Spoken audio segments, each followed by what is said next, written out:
दोस्तों, कभी कभी हमारे मन में विचार आते हैं कि मैं तो सबके साथ अच्छा करता हूँ, अपनी जानकारी में कोई गलती नहीं करता, किसी को दुख नहीं देता, पीड़ा नहीं पहुँचाता, फिर भी हमारे जीवन में अनेक तरह की समस्याओं की भरमार है।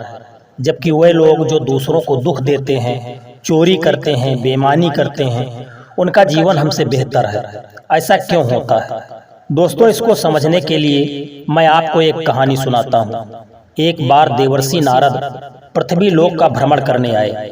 उन्होंने देखा कि एक चोर दलदल में फंसी गाय के ऊपर पैर रखकर भागा, तो वह गाय और धंस गई।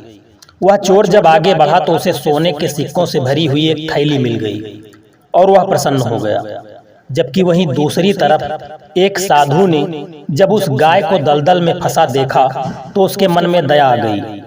उस साधु ने उस गाय को दलदल से बाहर निकाल दिया।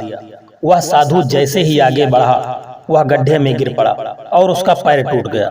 साधु दुखी हो गया। नारद जी यह सब देखकर आश्चर्यचकित हो गए कि पृथ्वी पर कैसा अन्याय हो रहा है। पाप कर्म करने वाला सुखी हो रहा है और पुण्य कर्म करने वाला दुख भोग रहा है। नारद जी से रहा नहीं गया। वे सीधे विष्णु लोक में भगवान विष्णु के पास पहुंच गए और बोले कि हे प्रभु, आज मैं पृथ्वी लोक का भ्रमण कर रहा था। मैंने अजीब दृश्य देखा कि पाप कर्म करने वाला खुश है और पुण्यात्मा सज्जन पुरुष दुखी हैं। ऐसा क्यों? यह कैसा अन्याय हो रहा है? भगवान विष्णु बोले कि हे नारद, जो दृश्य तुमने देखा वह अवश्य सत्य है, लेकिन उसके पीछे उन दोनों व्यक्तियों के कर्म हैं जिसके कारण वे सुख और दुख पा रहे हैं। जिस चोर को तुमने देखा कि वह दलदल में फंसी हुई गाय के ऊपर पैर रखकर भागा, तो उसे एक सोने के सिक्कों से भरी हुई थैली मिल गई। उस चोर के भाग्य में राजयोग था, उसे आज राजा बनना था, लेकिन वह गाय के ऊपर पैर रखकर भागा तो वह पाप का भागी हो गया। इसी कारण से उसे केवल चंद सिक्के ही मिले। और दूसरी तरफ वह साधु जिसने दलदल में फंसी हुई गाय के प्राण बचा लिए, उसकी आज मृत्यु होने वाली थी। वह गाय के प्राण बचाकर अपने पुण्य कर्म को उसने बढ़ा लिया। इसी कारण से केवल उसका पैर टूटा। नारद, सभी को अपने अपने कर्मों का फल मिलता है।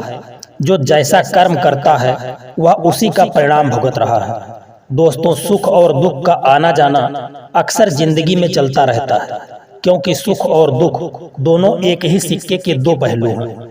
अच्छे कर्म करने वाले के साथ अच्छा और बुरे कर्म करने वाले के साथ बुरा होना स्वाभाविक है, परंतु कभी कभी अच्छे कर्म करने के बावजूद अक्सर इंसान के साथ बुरा ही होता है, जबकि किसी बुरे इंसान की जिंदगी में सब कुछ अच्छा रहता है।